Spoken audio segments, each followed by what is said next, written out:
Dear Master Chen Yan, Venerable Dharma Masters, distinguished participants of the Fifth Tzu Chi Forum, it's been my great privilege to know two saints who have changed the world with their love and compassion. Most are lucky if they get to meet one saint, and I've got to meet two. The first was Mother Teresa of Calcutta in 1989 to 1992.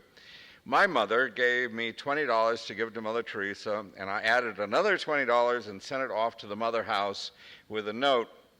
And when I got home that evening, my phone was ringing, and I rushed in to answer it, and it was Mother Teresa on the line, and she said, "Can I meet you?" She's asking me if she can meet me.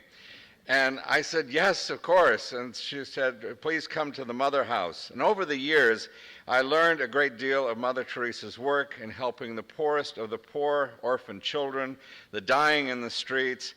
And I was in Calcutta at a time, it was towards the end of my tour. It was the first time since Indian independence that there was serious Muslim-Hindu violence due to a situation on Ayodhya in 1992 over a site that's considered sacred by both the Muslims and the Hindus. While both demanded the land for their religion, Mother Teresa suggested the holy place be made a hospital for all faiths.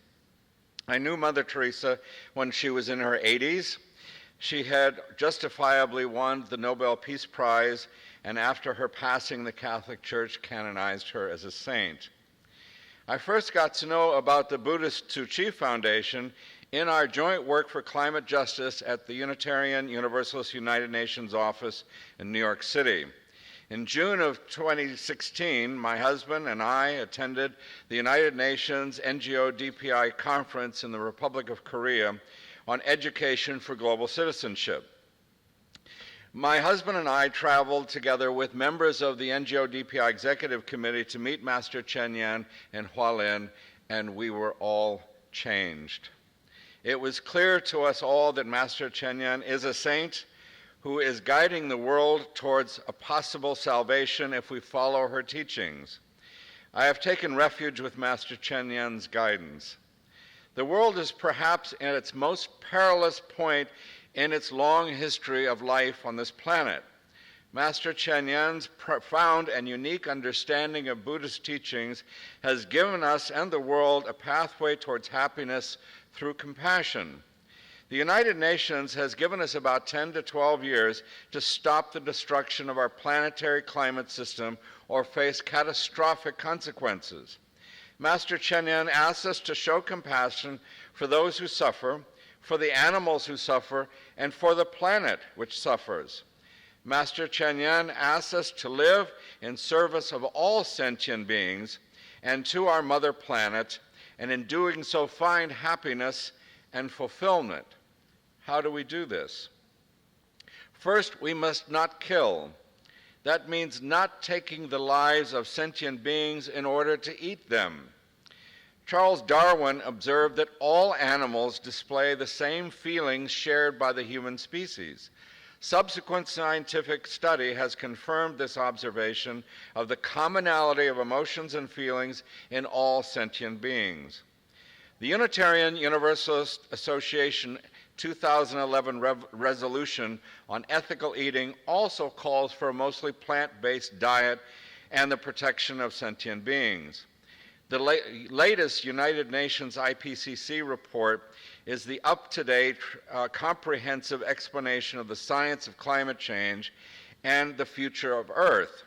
The report was compiled by 91 lead authors, some of which I think are here, and 133 contributing authors from 40 countries, assessing 30,000 scientific papers and over 42,000 comments in the review process. The findings cannot be ignored.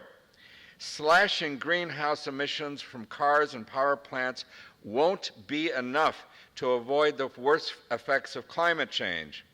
To meet the goals of the Paris Climate Accords, experts say humanity also needs to approach a new approach to managing land. The IPCC report highlights the myriad ways that rising temperatures have impacted agriculture, wildfire risk, soil health, and biodiversity.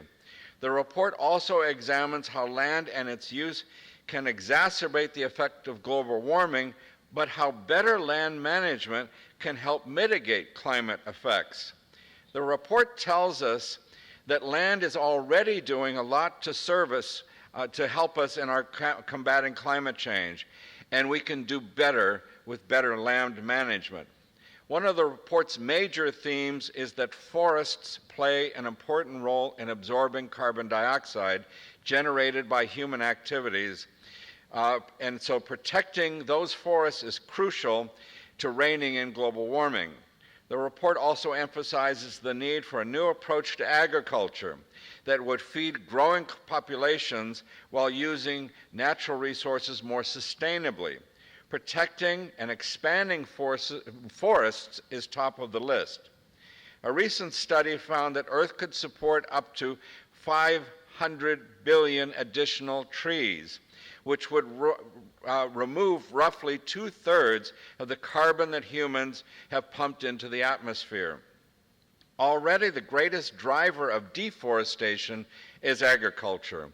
In Brazil, people cut trees to create pasture for cattle. Ultimately, to feed a growing population and preserve forests, we will need to produce more food without using more land. The one way to do that is for people to have plant-based diets. Research shows that reducing meat consumption could reduce demand for land and greenhouse gas emissions. However, adopting a vegetarian diet is not enough. We need to do more and quickly. Most of all, we need to change our mindsets. Right now, we see nations blocking immigration flows, depriving populations who have lived in peace for generations of their citizenship. We spend inordinate amounts of money to keep people out or deport people out of our countries while cutting assistance to countries living in desperate and intolerable situations. Global migration will increase. It can only be managed by generous and compassionate multilateral action to provide for those in need. Things will get worse. There will be more forest fires, more disastrous storms like the hurricane that has devastated islands in the Bahamas recently. And we are becoming cruel, unwelcoming, and stingy at the very time when the situation calls on us to muster greater generosity, compassion, and solidarity with those who suffer. Master Chen Yan has given us many examples of how to deal with the coming crisis. First, we must have gender equality and include everyone, no matter who they are, to save the planet. We can no longer afford reliance on men only to provide leadership when so many women are ready and able to take positions of authority and responsibility. We cannot face the coming challenges with only half a team. We need everyone's talent and ability, men and women, all ethnicities, all religions, all sexual orientations, all gender identities, and people of all levels of ability to devise ways to reduce the risk of disaster and live sustainably on this planet. I am so very impressed with the Tzu Chi Master Chen Yan's 30,000 volunteers here in Taipei who pick up discarded plastic and transform that plastic into blankets for refugees, clothing for the poor, and bricks for building. Many of these volunteers are elderly and or handicapped. This recycling effort gives the volunteers something meaningful and important to do. The work they do together, they find in that work community and joy. Master Chen Yan rewards the volunteers with thanks and recognition. The result is happiness, joy, and sustainable development. Isn't that wonderful? The plastic ends up making needed blankets and clothing instead of ending up in oceans, killing the lives of sentient beings in the ocean. We need to dispose less and conserve more, and that applies to people as well. We must stop discarding people.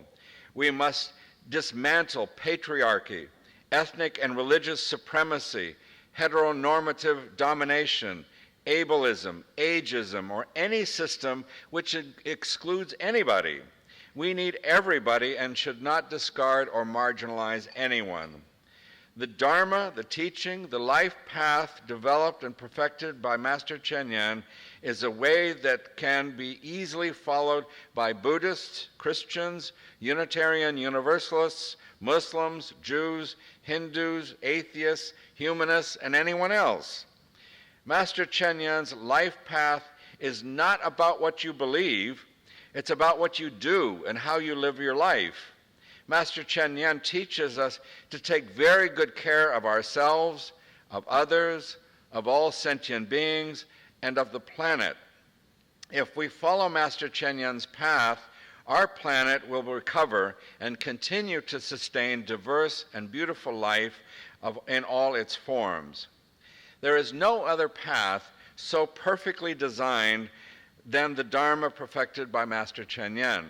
Her Dharma has created joy and compassion and saved lives and repaired broken souls around the world. Her volunteers have rebuilt churches, mosques, temples, hospitals, schools, homes, and community centers. Master Chen Yan repeatedly says that there is none in the world that she does not love, none she does not trust, none that she does not forgive.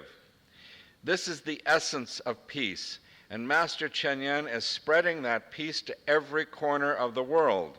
It is our job and our duty to spread Master Chen Yan's Dharma of peace, love, and compassion to every being everywhere, to care for this earth which supports life. The task is urgent. The time is short. Deeds, not creeds, will save the world.